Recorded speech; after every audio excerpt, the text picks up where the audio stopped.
ராம்மாதியின் சிறிய தோட்டம். கிராமத்தின் சாலையில் தூசி மெதுவாக எழுகிறது.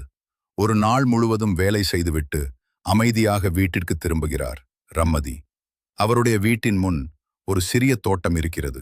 பெரியதல்ல, ஆனால் அது ரம்மாதிக்கு மிகவும் பிடித்த இடம். ஒரு சிறிய குடத்தில் தண்ணீர் எடுத்துக்கொண்டு மெதுவாக செடிகளுக்கு ஊற்றுகிறார் ரம்மாதி. மண்ணில் விழும் தண்ணீர் துளிகள், அந்த மண் வாசனை அவரின் சோர்வை மெதுவாக களைக்கிறது. மாலை காற்று மெதுவாக வீசுகிறது. அந்த காட்டில் செடிகள் அசையும் போது அதை அமைதியாக பார்த்து கொண்டிருக்கிறார் ரம்மதி. அந்த சில நிமிடங்கள் அவருக்கு ஒரு பெரிய ஓய்வு போல. ஒரு சிறிய மலர் இன்று புதிதாக மலர்ந்திருக்கிறது. அதை பார்த்து மெதுவாக சிரிக்கிறார் ராமதி.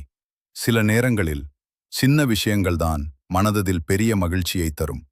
வேலை, வாழ்க்கை, சோர்வு அனைத்தும் இருந்தாலும் இந்த சிறிய தோட்டம் மட்டும் ரம்மதிக்கு ஒரு அமைதியான உலகம்.